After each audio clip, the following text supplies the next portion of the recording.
Hello बच्चों, I hope all are well, very fine, enjoying this time with your academics as well as other knowledge। तो बच्चों, आज का जो हमारा टॉपिक है वो है फंक्शंस को आज हम कंटिन्यू कर रहे हैं। लास्ट क्लास के अंदर हमने फंक्शन की डोमेन, कोडोमेन और रेंज क्या होती है वो सब हमने समझ लिया है। तो वहीं से बस स्टार्ट करते हैं, कंटिन्यू करते हैं इसको। ठीक है बच्चों, तो चलिए आज का जो सेशन है स्टार्ट करते हैं हम फंक्शंस।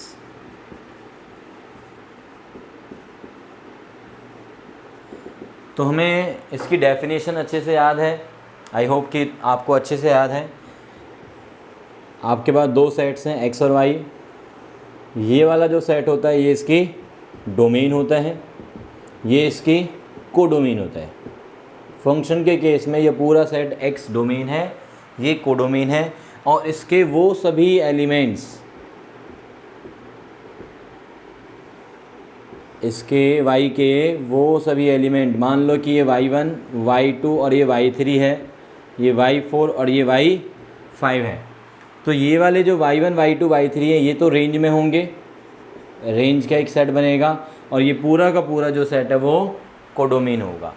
लास्ट क्लास में हमने बोला था कि रेंज वो सेट है रेंज y सेट के एलिमेंट्स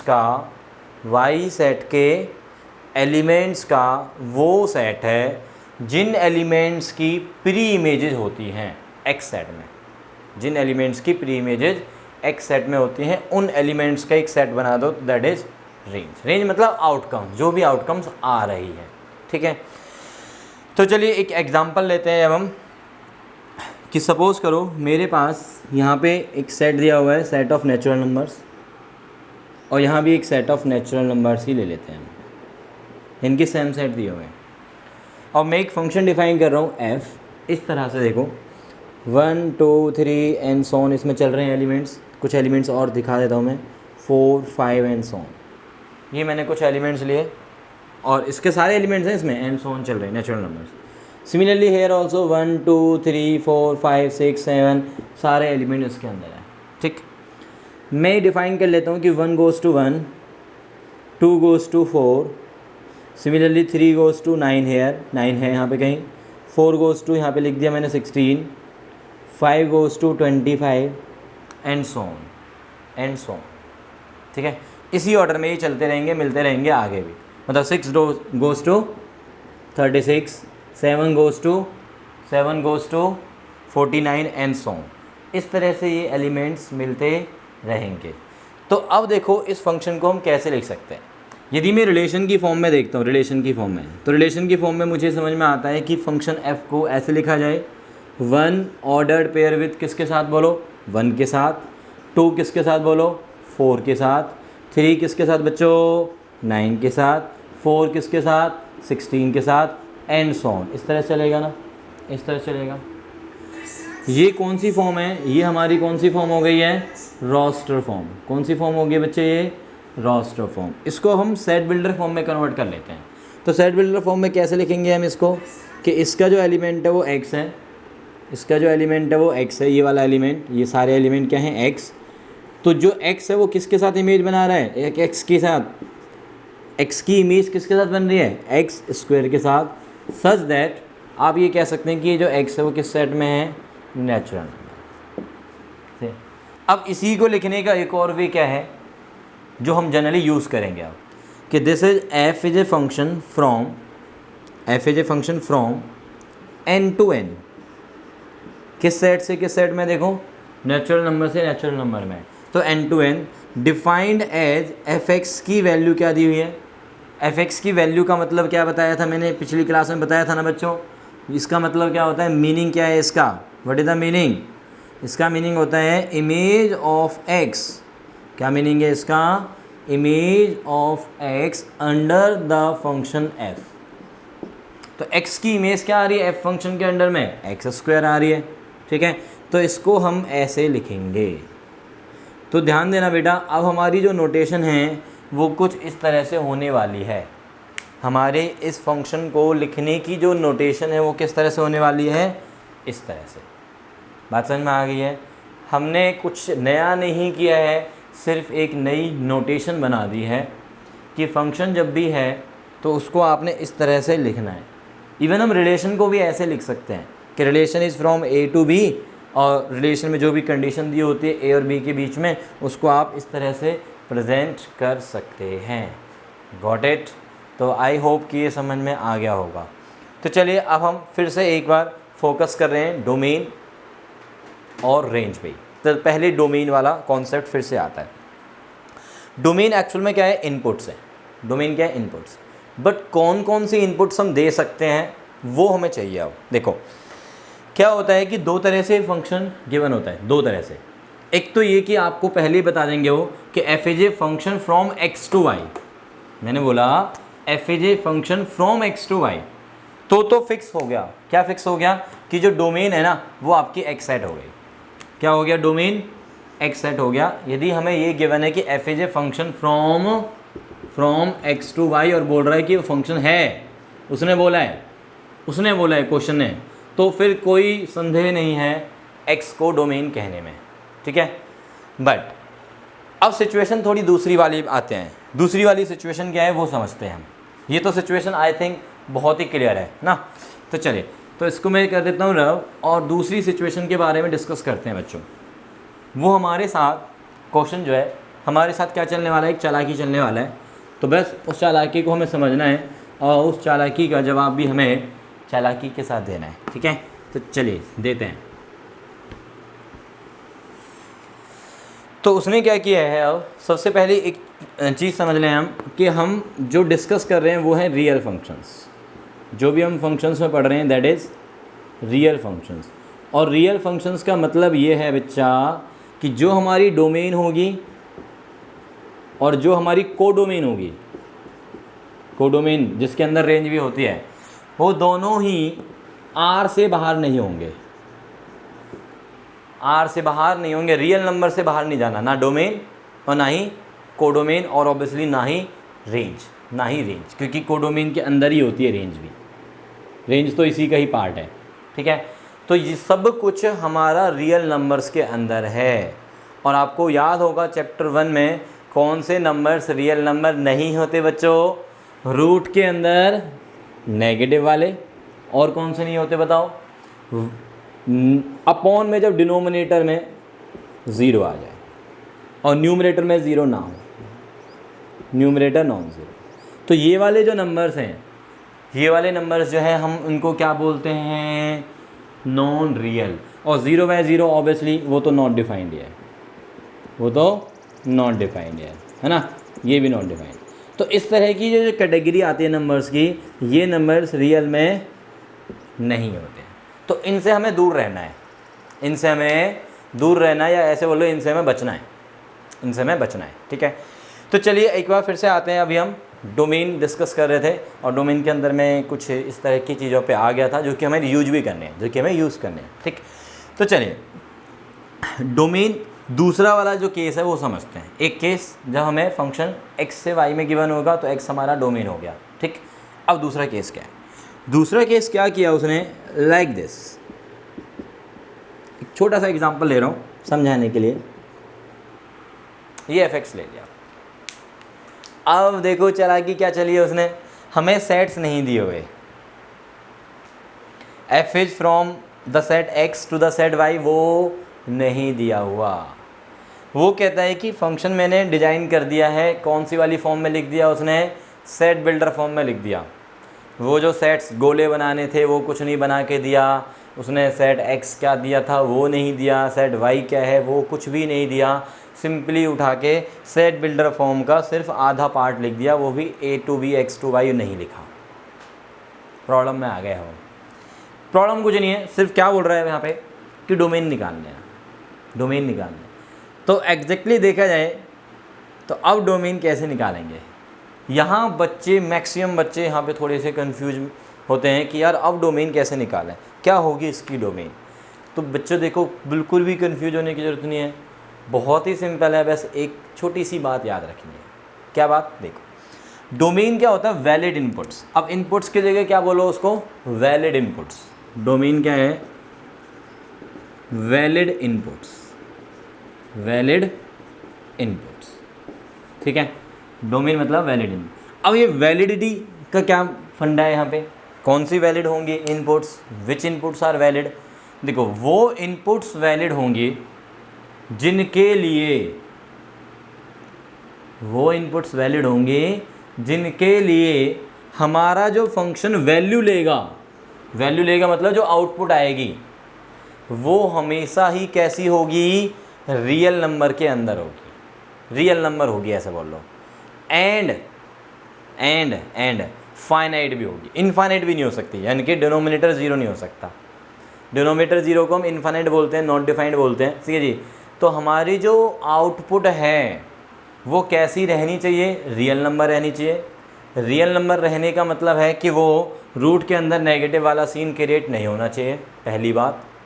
दूसरी बात क्या है, साथ में डिनोमिनेटर ज़ीरो नहीं होना चाहिए, डिनोमिनेटर ज़ीरो नहीं होना चाहिए आउटपुट का, आउटपुट का डिनोमिनेटर में ज़ीरो नहीं आना चाहिए। मतलब हमारी वो इनपुट्स वैलिड इनपुट्स होंगी, वो इनपुट्स वैलिड इनपुट्स होंगी जिनके लिए आउटपुट एक फाइनाइट नंबर हो, इनफाइनाइट नहीं होना चाहिए, फाइनाइट नंबर हो, एंड रियल नंबर हो। रियल होना चाहिए मतलब रूट के अंदर नेगेटिव इमेजिनरी नहीं होना चाहिए। तो डोमेन की एक नई डेफिनेशन मिल गई है बच्चों हमें रियल फंक्शंस के केस में। It is the set of, it is the set of all those values of x for which, जिनके लिए fx takes, fx जो वैल्यू लेगा, इनकी जो आउटपुट आएगी, fx takes a finite and a real value, and a real value। अब कुछ बच्चे सोच रहे होंगे सर आपने तो नॉन रियल में ये सारे लिखे हैं, नॉन रियल में लिख दिए मैंने क्योंकि वो भी रियल तो काउंट होता नहीं है, बट हम ये बोलते हैं कि ये फाइनाइट नहीं है। इनफैक्ट इसको हम बोलते हैं नॉट फाइनाइट। क्या बोलेंगे इसको बच्चों हम, नॉट फाइनाइट, और इसको बोलते हैं हम इमेजिनरी, नॉट रियल। इसको हम बोलते हैं नॉट रियल, जो कि यहाँ पे सिंबल दे दिया मैंने, ठीक है।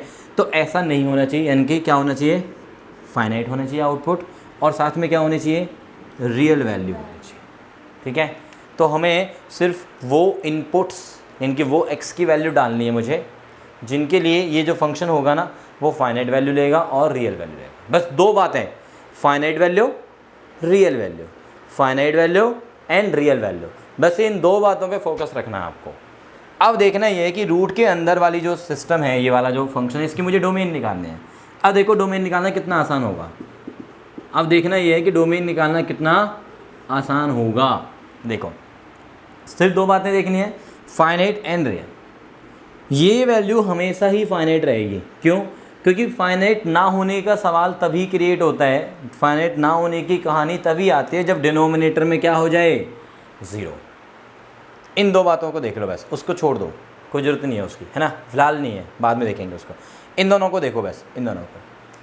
तो डिनोमिनेटर में ज़ीरो नहीं होना चाहिए। डिनोमिनेटर में तो भैया यहाँ पे हो गया फिक्स, कौन, 1, कुछ भी नहीं है, मतलब 1 फिक्स है ना। तो इसका मतलब ये वाला सीन यहाँ पे क्रिएट नहीं होने वाला, मतलब ये वाली वैल्यू हमेशा ही फाइनाइट है। अब देखना क्या है, रियल वैल्यू रहनी चाहिए। ये वैल्यू रियल कब होगी, जब रूट के अंदर नेगेटिव नहीं होगा, रूट के अंदर नेगेटिव नहीं होगा। तो इसका मतलब रूट के अंदर क्या होना चाहिए रियल होने के लिए, या तो पॉजिटिव होना चाहिए या फिर ज़ीरो होना चाहिए। तो इसका मतलब for its domain, for domain of the function F, ऐसे लिख रहा हूँ मैं, डोमेन ऑफ एफ, जो रूट के अंदर वाली टर्म है, जो रूट के अंदर वाली टर्म है वो क्या होनी चाहिए, ग्रेटर देन और इक्वल टू ज़ीरो। बात समझ में आ रही है।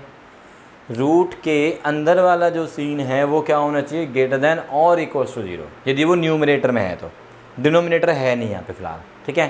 तो इसका मतलब यहाँ से x की वैल्यूज़ क्या आएंगी, ग्रेटर देन और इक्वल्स टू 1 बेटा, और दिस इम्प्लाइज व्हाट, इसकी डोमेन क्या आ गई, इंटरवल बना लो, तो 1 से लेके इन्फिनिटी डोमेन में आ गया ना। यहाँ पे 1 हो गया और यहाँ पे इन्फिनिटी हो गया, तो ये वाला जो पार्ट है सारा का सारा ये डोमेन हो गया, इंक्लूडिंग 1 ऑल्सो। अब देखो इन सभी नंबर्स के लिए ये जो रूट के अंदर वाला जो सीन है वो कैसा रहेगा, कैसा रहेगा, अपने आप सोच के देखो ना। 1 से बड़ा कोई भी नंबर डालोगे अब आप तो रूट के अंदर क्या मिलेगा आपको, पॉजिटिव, और 1 डालोगे तो 0, इसका मतलब रूट के अंदर कभी नेगेटिव नहीं आएगा। तो ये वाली वैल्यू कैसी आएगी आपकी, फाइनाइट, क्योंकि डिनोमिनेटर में 0 नहीं आएगा, और साथ में रियल क्योंकि रूट के अंदर नेगेटिव नहीं आएगा। तो इसका मतलब इन सभी वैल्यूज़ का जो सेट है वो क्या कहलाएगा, डोमेन। समझ में आया है, पक्का श्योर ना? ओके, अभी हम कुछ और एग्जांपल करेंगे, देखते हैं। तो अब हमें डोमेन के लिए, अब डोमेन के लिए मैंने क्या किया है, जो आपके फंक्शंस हैं उनको फ़िलहाल अभी 2 कैटेगरी में डिवाइड किया। अभी मैंने फ़िलहाल 2 तरह की कैटेगरी। कैसी वाली, एक तो रूट के अंदर समथिंग वाले, ऐसे क्वेश्चन आ जाए मान लो आपके पास। एक आ जाते हैं जब आपके पास कोई फंक्शन डिनोमिनेटर में आ जाए। अभी फ़िलहाल हम इन 2 तरह के फंक्शंस पे फोकस करेंगे, ठीक है। रूट के अंदर कुछ आ जाए और f(x/gx) इस वाली फॉर्म में आ जाए।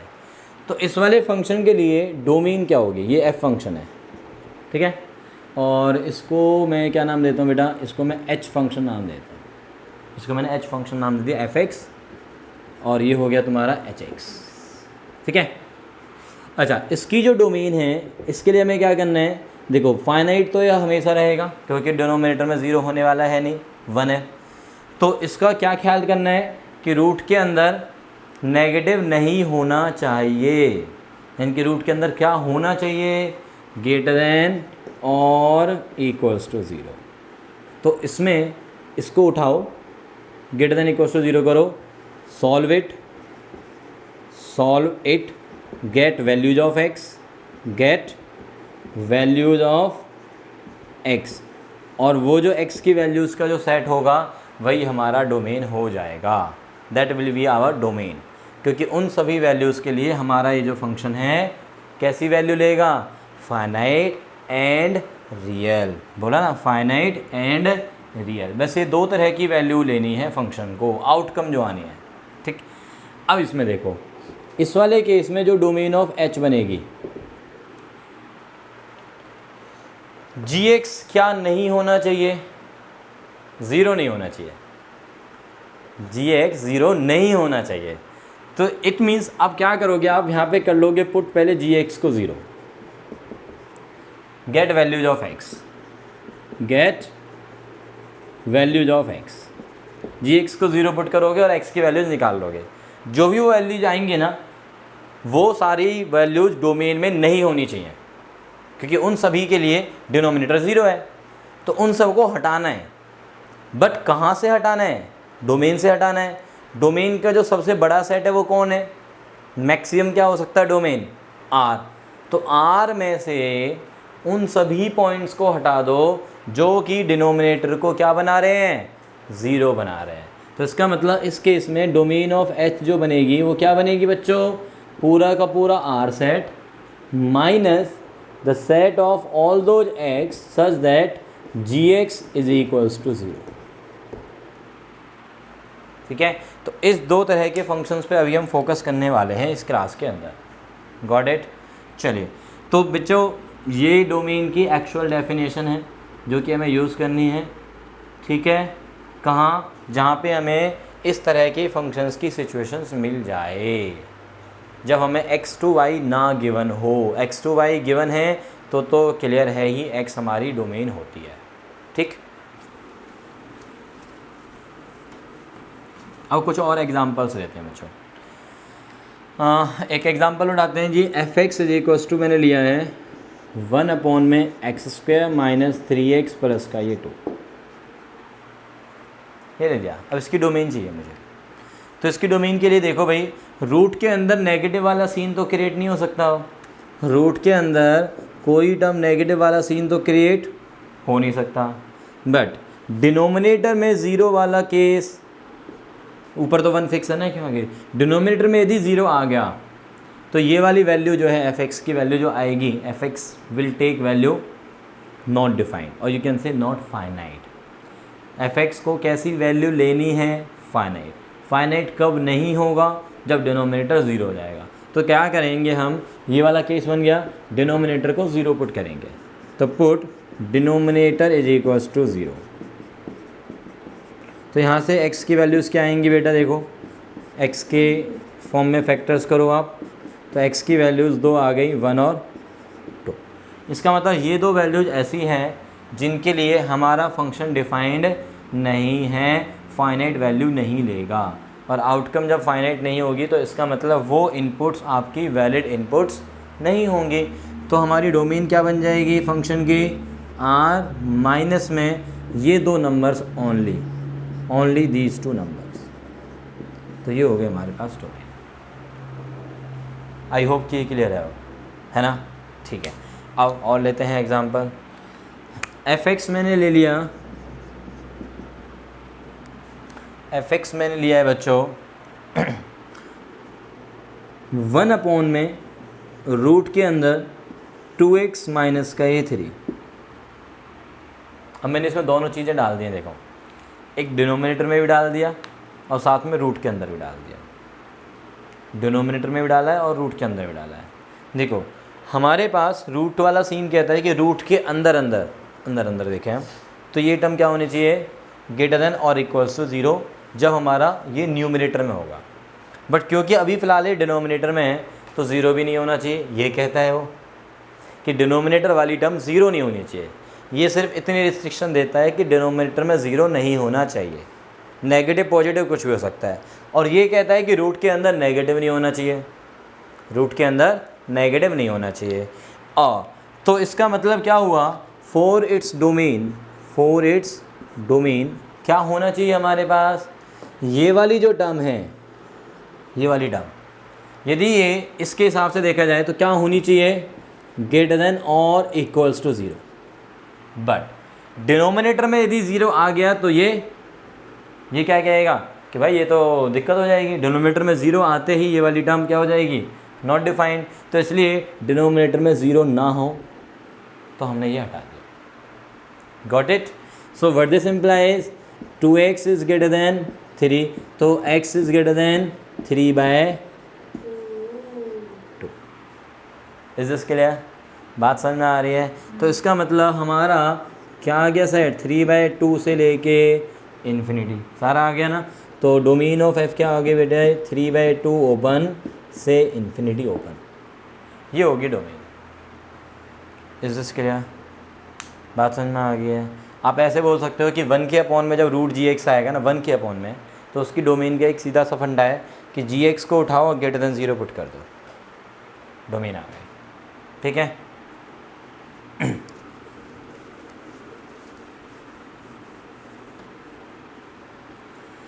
अभी हमारे पास वो भी ये कहता है, देखो फंक्शन की वैल्यू गिवन है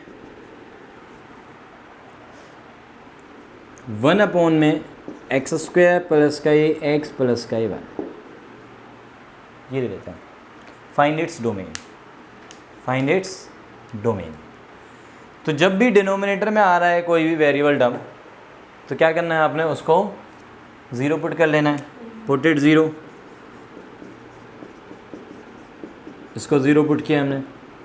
अब फैक्टर्स करने की कोशिश करोगे तो फैक्टर्स हो नहीं रहे, फैक्टर्स नहीं हो रहे इसके। तो एक काम करते हैं, इसका d निकाल के देखते हैं यार। इसका d क्या आ रहा है, इसका d क्या आ रहा है, b² माइनस का 4ac which is -3 which is negative. इसका मतलब क्या हुआ, इस इक्वेशन के कोई भी रियल रूट्स नहीं हैं, no real roots. No real roots का क्या मतलब होता है कि x की कोई भी रियल वैल्यू इस इक्वेशन को सेटिस्फाई नहीं कर रही, मतलब x की कोई भी रियल वैल्यू इस टर्म को 0 नहीं बना रही। That means there is no value of x, no value of x belongs to R real value. ठीक है, फॉर विच, जिसके लिए x² प्लस में x प्लस में 1 इक्वल्स टू 0 हो। इसका ये मतलब हुआ ना, कोई भी रियल रूट नहीं है इक्वेशन का, मतलब x की कोई भी रियल वैल्यू नहीं है जिसके लिए हमारी ये वाली जो टर्म है वो इक्वल्स टू 0 हो जाएगी। ठीक है ना, ऐसी कोई वैल्यू नहीं है x की, कोई भी रियल वैल्यू।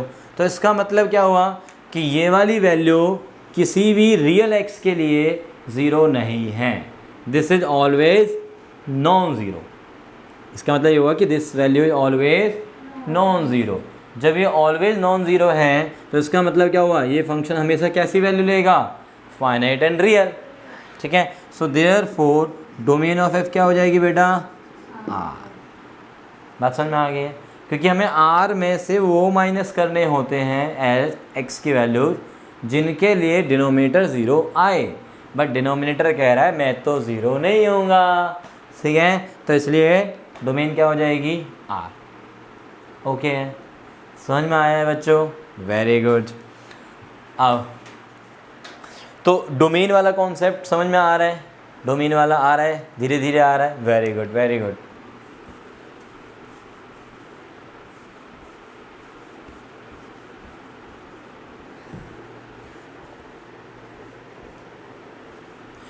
तो आई होप कि ये डोमेन वाला जो कॉन्सेप्ट है वो काफ़ी हद तक समझ में आया है। अभी और क्वेश्चंस करेंगे हम नेक्स्ट क्लास के अंदर, और यदि आपको ये चीज़ें पसंद आई हैं और मेरा समझाना भी पसंद आया है आप लोगों को, तो please like it and subscribe तो करना भूलना ही नहीं है बच्चों। तो please share and subscribe and watch all next videos, ठीक है, for your knowledge. Thank you.